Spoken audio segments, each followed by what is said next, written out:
নমস্কার, আপনারা দেখছেন ত্রিপুরার খাস খবর। এই মুহূর্তের বিশেষ খবর। আদালতের নজরদারিতে নির্বাচনী বন্ড নিয়ে মামলার তদন্ত নয় বলে শুক্রবার সুপ্রিম কোর্ট জানিয়ে দিল। এতে স্বস্তি কেন্দ্রের। নজরদারি ও সিট গঠনের দাবি নিয়ে দুটি স্বেচ্ছাসেবী সংস্থা মামলা করেছিল। এদের হয়ে মামলা দায়ের করেছিলেন আইনজীবী প্রশান্ত ভূষণ। সুপ্রিম কোর্ট এই নির্বাচনী বন্ড প্রকল্পকে অসাংবিধানিক বলে আখ্যা দিয়ে খারিজ করে দিয়েছে। আসছি পরের খবরে। হাত ফসকে কুয়োতে পড়া হাতুড়ি উদ্ধারে নেমে 4 শ্রমিকের প্রাণ গেল। 10 বছর ধরে বন্ধ ছিল ওই অভিশপ্ত কুয়ো।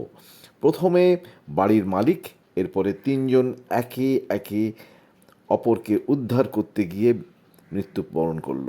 মধ্যপ্রদেশের ঘটনা। পুলিশ এসেছিল, হাসপাতালে নিয়ে যাওয়ার পর সকলকেই মৃত বলে ঘোষণা করা হয়। পরের খবর। ধ্বংসস্তূপ সরাতেই মিলল দেহ। ওয়ানরে মৃত 300 পেরিয়ে 400-র দিকে এগোচ্ছে। উদ্ধার কাজ যুদ্ধকালীন তৎপরতায় চলছে। জীবিতদের সন্ধানে নামছে এবার ড্রোন। পরের খবর।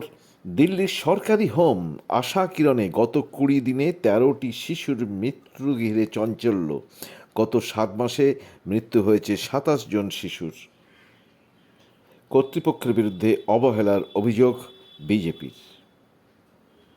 ভোটে লড়ার বয়স 25 থেকে কমিয়ে 21 করা হোক। আম আদমি পার্টি সংসদে এই দাবি জানিয়েছে। এখনকার খবর এই পর্যন্ত। আবার আমরা ফিরব পরবর্তী খবর নিয়ে। ততক্ষণ পর্যন্ত আপনারা সুস্থ থাকুন, ভালো থাকুন, এবং খবর যদি ভালো লাগে তাহলে অবশ্যই কমেন্টস বক্সে গিয়ে কমেন্টস করুন, এবং প্রথম আমাদের চ্যানেলে এলে সাবস্ক্রাইব করতে ভুলবেন না।